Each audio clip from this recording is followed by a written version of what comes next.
Hello students, this is Sonia. Welcome back with another video. आज हम करने वाले हैं question number 2। So let's start. Right the coefficient of x square in each of the following. तो इस question में आपसे पूछा गया है कोफिशिएंट, किसका कोफिशिएंट पूछ रहे हैं आपसे? एक्स स्क्वायर का। तो जब हम बात कर रहे हैं कोफिशिएंट की, कैसे फाइंड आउट करेंगे हम? किसी भी अगर वेरिएबल का आपसे कांस्टेंट कोफिशिएंट पूछता है तो हमने करना क्या है, जस्ट आपको उस जो एक्सप्रेशन गिवन है उसमें फाइंड आउट करना है कि वो जो वेरिएबल है वो कहाँ है। जैसे हम यहाँ पे एक्स स्क्वायर की बात कर रहे हैं, तो अगर मैं फर्स्ट पार्ट की बात करूँ तो यहाँ पे देखिए 2x स्क्वायर एंड x, यानी कि इस एक्सप्रेशन में कितने टर्म्स हैं? 3 टर्म्स गिवन है। लेकिन आपसे कोफिशिएंट किसका पूछा गया है? एक्स स्क्वायर का पूछा गया है। तो हमने इन टर्म्स को नहीं देखना है, जस्ट हम किसकी तरफ ध्यान देंगे? इस एक्स स्क्वायर की तरफ, ठीक है। और अगर हम कोफिशिएंट की बात करें तो यहाँ पे एक्स के मल्टीपल में क्या है? एक्स स्क्वायर के मल्टीपल में कुछ भी नंबर दिखाई नहीं दे रहा, इट्स मीन यहाँ पे क्या होगा? 1 होगा, ठीक है। ये आपने ध्यान रखना है। अगर एक्स स्क्वायर के यहाँ पे मल्टीपल में यहाँ पे 2 होता है तो 2 कोफिशिएंट हो जाता, लेकिन अगर कुछ भी नहीं है तो इट्स मीन यहाँ पे क्या है? 1 होगा। सो इसमें आंसर क्या आ जाएगा आपका? कोफिशिएंट ऑफ एक्स स्क्वायर क्या आ जाएगा आपके पास? 1। क्लियर। अब नेक्स्ट देखिए सेकेंड पार्ट में, यहाँ पे 2 minus x square and plus का एक्स क्यूब, 3 टर्म्स आपको दिखाई दे रही है, लेकिन हमें फाइंड आउट किसका करना है? कोफिशिएंट एक्स स्क्वायर का। तो हम किसको ध्यान देंगे? सिर्फ इस टर्म पर, ठीक है। अब देखिए यहाँ पे माइनस का ये क्या है? एक्स स्क्वायर है, इट्स मीन यहाँ पे क्या है? कुछ भी नंबर नहीं है, इट्स मीन 1 तो होगा, लेकिन ये कैसा है? नेगेटिव है। सो कोफिशिएंट ऑफ एक्स स्क्वायर यहाँ पे क्या आ जाएगा? 1 तो है ही है, लेकिन वो कैसा हो जाएगा? -1 हो जाएगा। क्लियर। नेक्स्ट देखिए part 3, π/2 X square plus X. Coefficient हमने देखना है किसका? एक्स स्क्वायर का। टर्म्स कितने हैं यहाँ पर? 2 टर्म्स हैं। अब एक्स स्क्वायर के मल्टीपल में यहाँ पे कितना है? π/2। सो कोफिशिएंट कितना हो जाएगा? कोफिशिएंट ऑफ एक्स स्क्वायर यहाँ पे क्या आ जाएगा? π/2। क्लियर। देन देखिए फोर्थ पार्ट, √2x माइनस के 1। अब देखिए यहाँ पे अगर हम सर्च करते हैं तो यहाँ पे एक्स स्क्वायर है ही नहीं, इट्स मीन क्या हो जाएगा कि इन √2x minus 1 coefficient of x square क्या हो जाएगा आपके पास? यहाँ पे जब आपके पास शो ही नहीं हो रहा है, इट्स मीन क्या हो गया? वो कोफिशिएंट ऑफ एक्स स्क्वायर यहाँ पे क्या आ जाएगा आपके पास? 0, क्योंकि वो टर्म ही नहीं है। हम जैसे इसको ऐसे लिख सकते हैं ना, 0x स्क्वायर, इट्स मीन क्या हो जाएगा? कोफिशिएंट 0। क्लियर। नेक्स्ट बात करते हैं क्वेश्चन नंबर 3 की। Give one example each of A binomial of A degree 35 and a monomial of A degree 100। अब देखिए यहाँ पे पहले बात कर रहे हैं बाइनोमियल की एंड देन बात कर रहे हैं मोनोमियल की। अगर हम बाइनोमियल की बात करते हैं तो बाइनोमियल में कितनी टर्म्स होती हैं? 2। और अगर हम मोनोमियल की बात करते हैं तो कितनी टर्म्स होती हैं? 1, ठीक है। तो यहाँ पे क्वेश्चन में पूछा गया है give one example each of a binomial of A degree 35, यानी जो भी बाइनोमियल हम टर्म लेंगे उसकी पावर कितनी होनी चाहिए, यानी डिग्री कितनी होनी चाहिए? 35। और अगर हम मोनोमियल की बात करते हैं तो उसकी डिग्री कितनी होनी चाहिए? 100। तो इसमें आप कोई भी एग्जाम्पल लिख सकते हैं अपनी तरफ से। सो राइट डाउन करेंगे हम बाइनोमियल। पहले हम बात कर लेते हैं बाइनोमियल टर्म की। बाइनोमियल ऑफ डिग्री कितनी मांगी है? 35।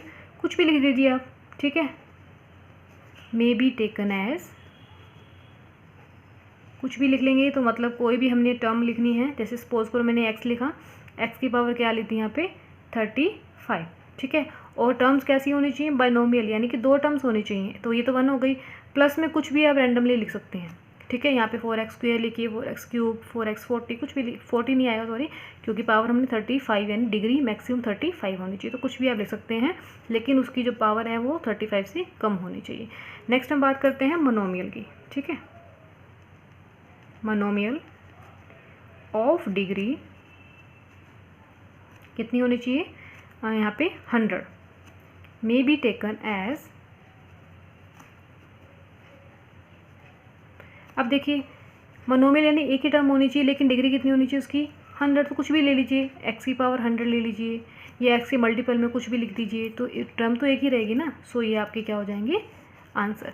आई होप आपको समझ में आया होगा। नेक्स्ट हम बात कर लेते हैं क्वेश्चन नंबर 4 की। Now in question number 4 you have to write down the degree. So write the degree of each of the following polynomials. So degree की अगर हम बात करते हैं, डिग्री क्या होती है?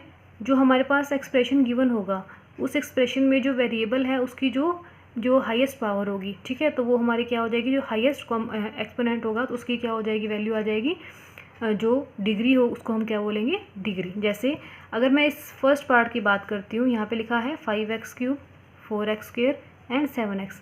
यहाँ पे नंबर ऑफ टर्म्स क्या दिए हैं, 3 दिए हैं। तो हम इसमें चेक करेंगे वेरिएबल, देखिए x वेरिएबल है। अब आपने चेक करना है कि इसमें हाईएस्ट डिग्री कौन सी है, तो यहाँ पे x की पावर 3 है ना, हाईएस्ट हो जाएगी, तो इसकी हाईएस्ट डिग्री क्या हो जाएगी, यहाँ पे 3 हो जाएगी। तो राइट डाउन करेंगे, द हाईएस्ट पावर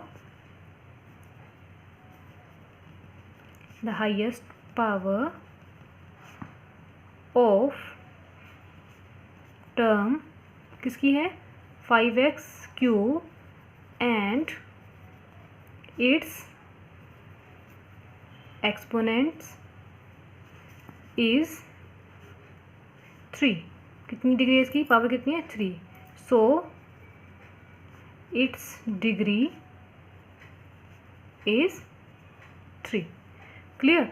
नाउ हम बात करते हैं पार्ट 2 की। अब देखिए यहाँ पे 4 एंड y²। अगर वेरिएबल को कंपेयर करें तो यहाँ पे y की पावर कितनी है, 2। तो ये राइट डाउन करेंगे, the highest power of term, क्या लिखा है आपके पास यहाँ पे, -y² and the exponent is कितना है यहाँ पे, 2। सो इट्स डिग्री इज क्या हो जाएगी, 2। क्लियर। नाउ बात करते हैं पार्ट 3 की। 5t minus of √7। अब देखिए यहाँ पे t है, t की पावर कुछ भी नहीं है, इट्स मीन यहाँ पे क्या होगी, पावर 1। और जो √7 है उसके साथ कोई भी वेरिएबल नहीं लिखा हुआ, तो हाईएस्ट पावर किस टर्म के पास हो जाएगी, 5t के पास। तो राइट डाउन करेंगे, the highest power of term 5t and it's exponent कितना है यहाँ पे, 1 है, is 1। So it's degree is क्या हो जाएगी, 1। क्लियर। ना बात करते हैं पार्ट 4 की। यहाँ पे देखिए एक ही वेरिएबल है, लेकिन यहाँ पे क्या है, 0। 3 का मतलब क्या हो जाएगा, ये कांस्टेंट है, ठीक है।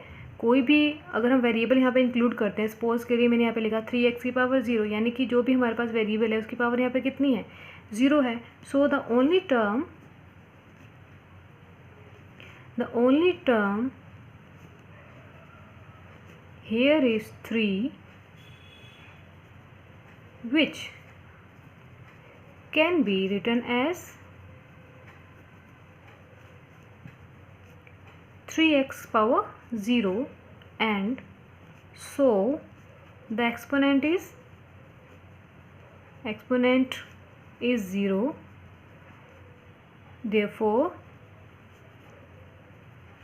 its degree